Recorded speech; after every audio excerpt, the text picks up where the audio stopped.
Hey everyone, welcome back. It's Snoo, and this is 5 game design-based controversies or criticisms that are currently plaguing the Diablo IV community as of the D4 closed beta testing. We're right around the corner for the open beta testing, so maybe this is your round 1 or round 2 beta experience for yourself. Either way, I'd like to present this video to help kind of bring you up to speed on a few of the controversies and debates that are taking place right now on the forums and, YouTube and wherever. Just another one of those videos, I guess. They're in no particular order, but I care very much about game design, just like you. And just like you, I have my own opinions about things. As somebody who has enjoyed the Diablo franchise seemingly forever, and as someone who typically has an eye out for the end game, my opinion doesn't always coincide with the prevailing opinion, so we're going to talk about this. I'm going to try to be as fair as I can, present the prevailing opinion or the arguments as they come. And, in some cases I kind of agree, in some cases I disagree. Usually I agree with something that is being said on both sides. And again, I just like to kind of throw this out there, bring you up to speed so you're not completely blindsided when you go into the game and you experience some of these things for yourself.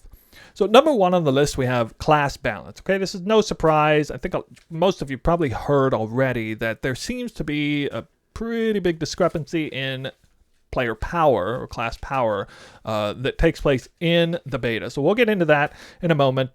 Just want to explain what the 5 are right off the bat. We got number 2 is going to be focused more on open world PvE balance, which has everything to do with when 2 different classes come in and are in the open world fighting the same content, but they aren't necessarily the same level, and it gets kind of janky, kind of weird. There's definitely a lot of debates going on about how that is going. Number 3 is very related to number 2. It's all about dynamic monster leveling and the scaling that takes place. So, as you know, in previous ARPGs, like pretty much all of them, in fact, every single one, if I'm not mistaken, monsters do not level with you.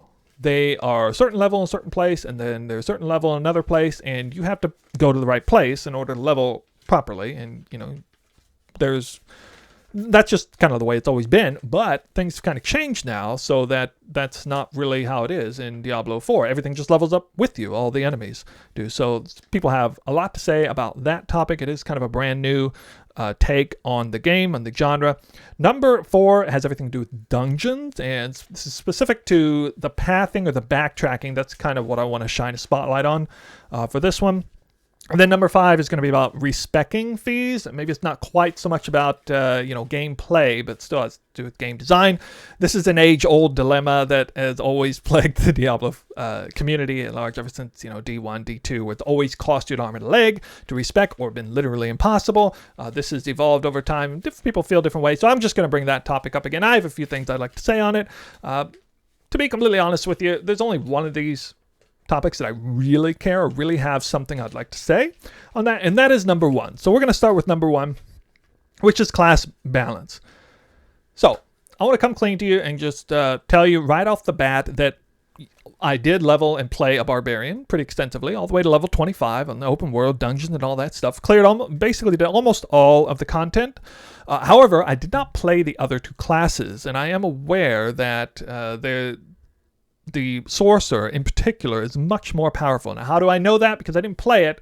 Well, I'm just reading a lot of the comments. I'm seeing a lot of videos, YouTube content as well. And yeah, the picture, it's pretty obvious to me that it's true. And as somebody who's played the wizard class in Diablo 3 or the sorceress in Diablo 2, I understand that archetype very well. I think I know what's going on here. And I just want to give you some of my thoughts on this. So basically, the situation is the sorcerer is way more powerful than the barbarian. Can completely one-shot enemies with the barbarian, is hacking and slashing and finally killing them. The sorcerer also doesn't really have to dodge mechanics. Can just drop its attacks, its hydras or whatever, and then run away and off-screen things. Whereas the barbarian has to constantly contend with ground effects and has to dodge mechanics. Much more difficult. DPS uptime is not quite there, and this is a major problem, or so many people think. Now, in my opinion, this is where I'm going to tell you my opinion on this one.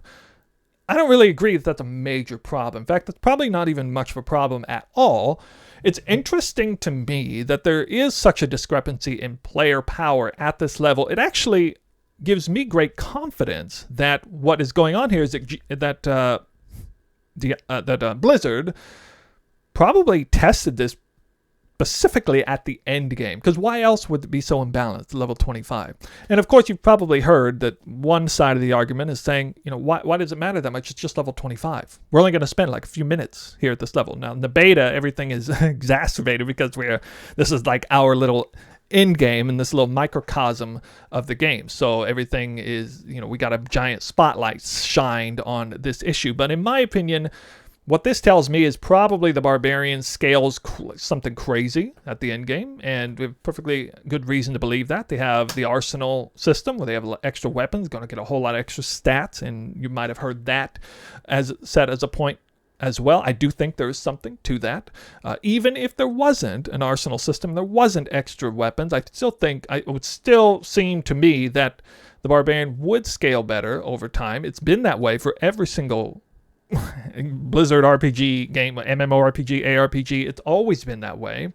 In Diablo 3, I specifically remember leveling, and I remember my friends having an easier time in normal mode and Nightmare as a Demon Hunter, and I definitely remember them getting to a point where they just couldn't hardly engage with the content because they just get one shot by everything, and I would take a few hits before I'd go down. But there came a point where my class as a barbarian at the time, I'm talking about Diablo 3 now, around Hell mode and Inferno mode, there was a sort of magical moment that occurred with the class. We kind of figured everything out. We started to really figure out different strategies, different ways of playing, different gear sets, different builds. Granted, there's not that many options in that game.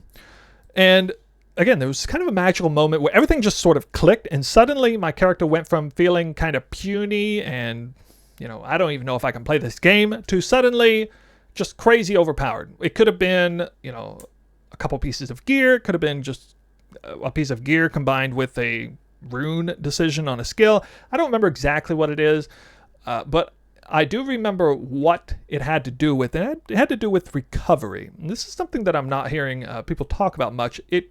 I was surprised to see in the early game that there's not hardly any good forms of recovery. We have to rely very heavily on the potion mechanic, which I actually think is great. I do think the potion mechanic is very cool. But most of the time, maybe at some point in the mid-game, we start having options on, especially on our weapons, where we start getting things like life leech and life on hit. And this is what really brings the barbarian online to the point where they don't even have to contend with the majority of mechanics, things that are going on in the map. This is what it's like to play endgame as this particular archetype.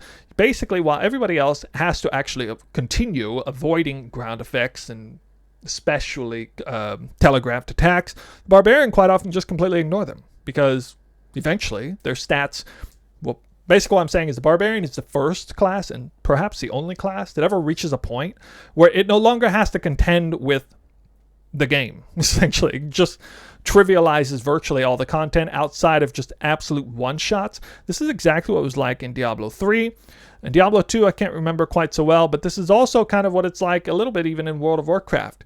I think my entire argument could probably be summed up with Classic WoW warrior class. You remember that? What is it like leveling as a warrior in Classic WoW? What is it like playing a warrior at the end game in Classic WoW? Okay, it's a complete 180. It goes from being the worst class, least efficient, slowest, weakest class to becoming the strongest, highest efficiency, can basically just ignore everything and just go ham. Okay, and I have all the confidence in the world that's going to happen here as well. I've been watching other content creators, as well as particularly people who are very familiar with the barbarian class, talking about people like Criparian. He already talked a little bit about this. He didn't give it really his seal of confidence quite as much as I thought he would, but if you watch his video, you notice, listen for it, you can hear that he was one who was already talking about, it's probably going to be all right. So I think what's going on here is that we haven't yet seen a lot of the stats that are related to the stats that we need in order to begin trivializing content as the barbarian class, as the first class, tanky enough and by design intended to overcome some of these obstacles. When it's things like ground effects, from Diablo 3, like poison ground or desecrated ground, your goal isn't to avoid those things, it's to overcome those things by any means necessary. And the way you overcome them is not so much by avoiding them, it's by trivializing them. And recovery was the big way to do that. First, it's in the form of potions, but later we get our own intrinsic means of recovery. So recovery is the key here. I think that is going to be the sort of savior for the barbarian class. I don't know. You let me know if you think otherwise. Next up, we got open world PvE balance. So there was a post that was floating around, and it was an interesting one where somebody had a really awkward experience where they were leveling out in the open world, and then somebody else came along and they were much lower level than them, and this low level player just raffle stomped everything around them. Initially there was a higher level player relative to the beta. There was a higher level player who was in there hacking and slashing, trying to clear everything. It was taking a little while, kind of tough getting through it, and then in comes like a level 7 character or something, way lower level, and just whoop, everything's dead instantly.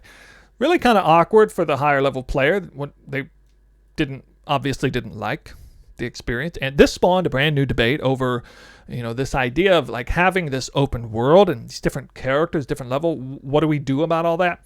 So I do sympathize with the person who made the post. However, in looking at some of the debates around this issue, I don't see many people talking about or referring to the experience of perhaps the other person who's on there. Now, I'm going to present you kind of an argument, or steelman an argument, for why this is kind of an okay thing to happen. You see, there are obviously going to be some brand new players who've never played Diablo, any of the Diablo games.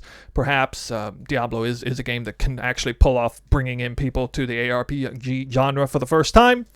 And just like in any RPG game, MMO or ARPG game, I don't know if you've noticed this, but classes are extremely strong at level 1. Have you ever noticed that? Like, if you just level a brand new character at level 1 in World of Warcraft or in Diablo, whatever, you basically like 1 or 2 shot or 3 shot, like everything. And moreover, it's like impossible to die. Like, you can't possibly die because there's something about the way the balance is set up there. The monsters are so weak relative to your character's player power. Now, you don't have any tools in your toolkit other than like auto attack and like one other thing, but it doesn't matter because the game was designed so that everything else is so weak. It kind of introduces you to the power fantasy by way of just making you automatically strong, so you don't get completely lost in your head. You don't immediately fall off the track because at some point the game's got to hook you, right? It's got to hook you early. The earlier the better. The longer you play, the more likely you are to get hooked. So it's really good, in my opinion, to make very, very low level characters crazy strong. We're talking like level 1, 2, 3, 4, 5, maybe up to like level 10 or something. I can't remember the levels of the people in this post. It may have been like level 20 compared to like level 7 or something, but it makes perfect sense to me why level 7 would be able to just breeze through content because they can't make mistakes, right? You can't balance the game up in such a way where they can make mistakes and then they die and they fail. Other than just like going straight up AFK, they don't have enough tools in their toolkit. It isn't until you start getting higher level where you get more tools in your toolkit and you begin to be put in a situation where you have to start performing. Like you're now hooked into the game, you're now feeling invested in your character, but you're not just going to quit, hopefully, because of one bad experience. That is kind of the other side of the equation, I think. So, again, while I sympathize with the individual in the post, I do kind of understand where they're coming. You got to look out for the little guy sometimes, and you got to recognize that, aside from literal class imbalances that maybe are a bit extreme, we got this brand new thing with the dynamic monster leveling thing, which is actually the thing I'm about to talk about. And it's kind of creating a bit of a rift, in the open world situation. But I see this as a sort of necessary evil, I guess, that has to take place. We have to create a situation where low-level players are not getting overwhelmed before they've really discovered the game, discover how to play it. You got to give them a taste of that incredible power right off the bat. And then, we scale it back. They start getting more tools. The game starts getting harder. The monsters start getting much more difficult relative to their power. All right, so that is number 2. Number 3 is, again, dynamic monster level scaling. It's a lot to do with what I'm already talking about. But in particular, I'm talking about, the difference between static monster level versus dynamic monster level. I'm somebody who's been playing these kind of games for a long time. They got a special place in my heart.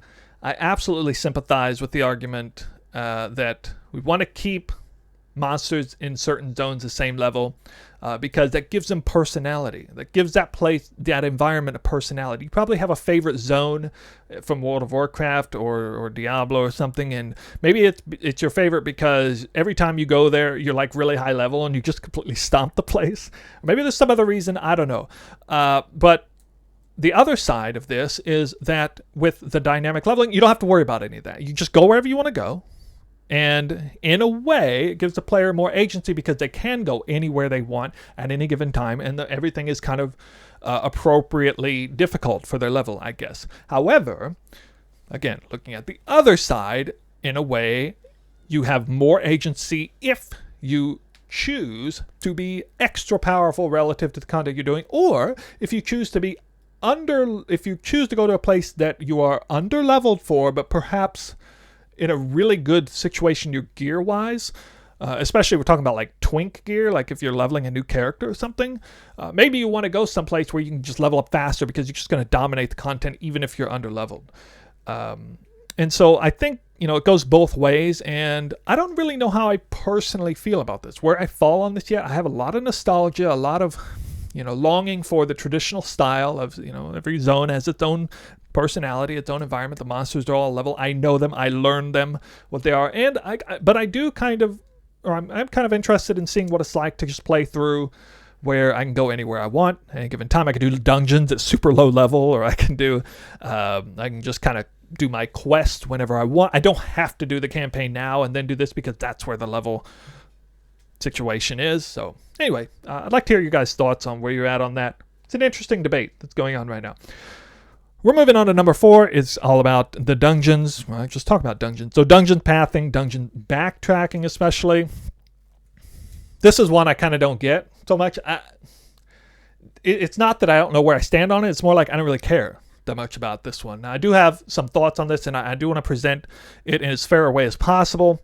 So what we're hearing is that, and I mean, I kind of know this because I did some of the dungeons. Some of the dungeon, their layouts and the way you do them is a little bit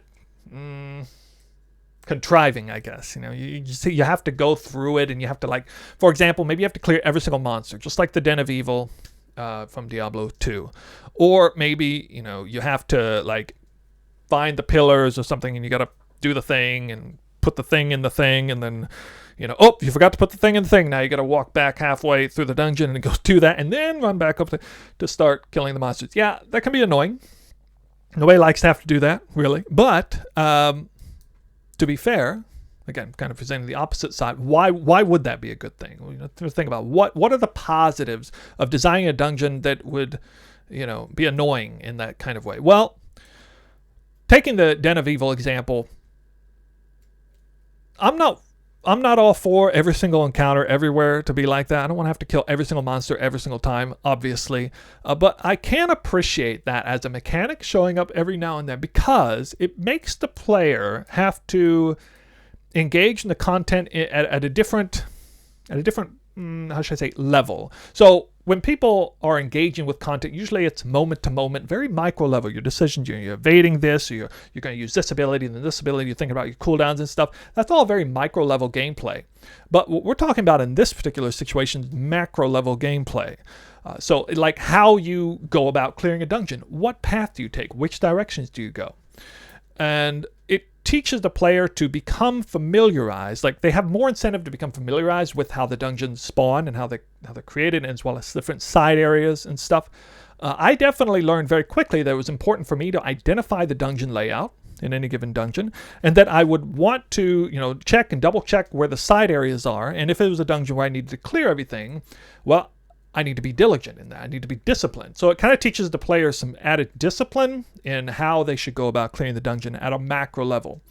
And the reward is, if you do that successfully, at the end, you get to the last area, you get to the last monster, the last area, and you think to yourself, okay, I did all this, I've cleared everything in one go. This should be the last monster in the dungeon. Boom, kill that monster. The heavens open. You did it. It went exactly the way it's planned. And not going to lie, I mean, there's some added dopamine in that experience whenever you do that successfully the first try. But, of course, I get it. It's annoying if you fail to do it. It's just another way of looking at the game, at a bit more macro level, how you approach the dungeons. I don't see anything wrong with it inherently. I'll get back to you on that one, how I feel over time. I don't know. We'll see. I'll do some more dungeons this weekend with you. But, do share your thoughts on that. Number 5, the last one is about respeccing. So this one's a little bit different. It's not specifically about gameplay. It's just about the design of respec costs. An age-old debate that has taken place. I was right there in Diablo 2. I played Blizzard Sorceress. Yeah, you know what? I want to play a Lightning Sorceress. Oh, you know what? Actually, I want to play a Frozen Orb Sorceress. Oh, you mean I literally have to re-roll a character to go from playing a Cold Stork to a Cold Stork? Yes. Yes, I have to level a whole new character. Yeah, it can be a bit extreme. Can be quite tedious at times, for sure. I am not a big fan of video games catering to the lowest common denominator, generally speaking. Making games just easier, more accessible.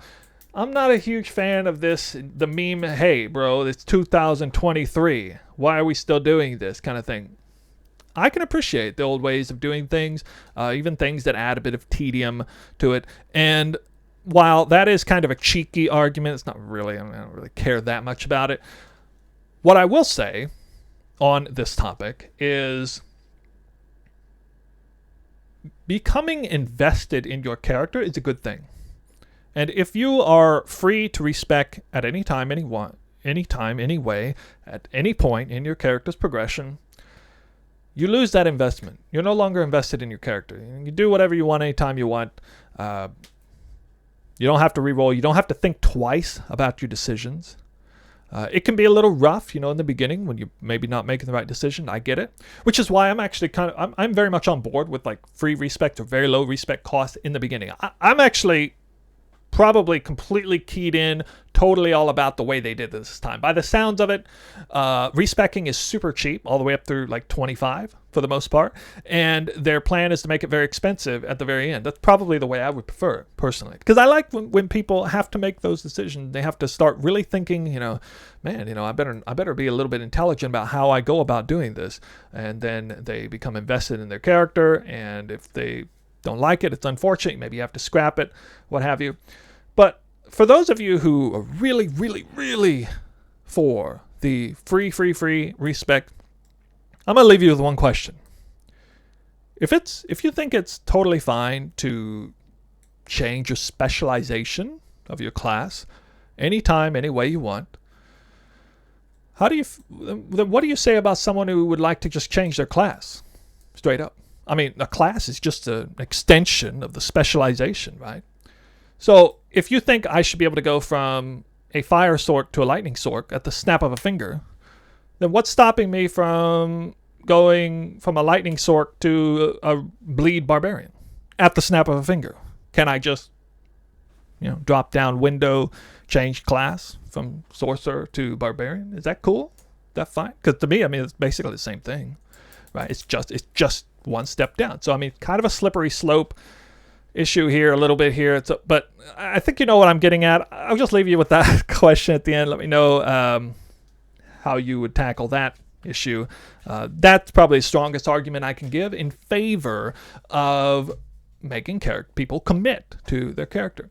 There's also, if you're committing to something, then you have to develop a goal for the kind of, what kind of build you want to have. And then seeing that through fruition does come with an added benefit there, that delayed gratification for having made the plan, made the goal, seen it through, and accomplished it. And I think that's a good thing.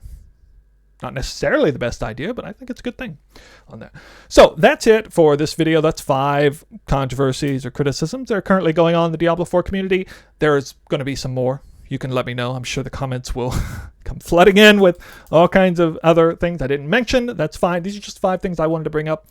Felt like making a video out there to give you some entertainment and some talking points if you're interested. And then if you like the video, you can subscribe if you want. I do like making a video like this every now and then. It's not really the content I'm known for, but there's going to be more stuff coming, more stuff related to actual gameplay, including a barbarian guide for a sort of preliminary rough guide that I'll make at some point after the D4 beta, I think, because I basically decided I'm going to roll barbarian. I'm going to put my money where my mouth is. I'm confident enough. I think the barbarian class is going to be fine. probably be the best one, actually, in the end when it's all said and done. So that's it for this video. I'm going to see you in the next one. Bye for now.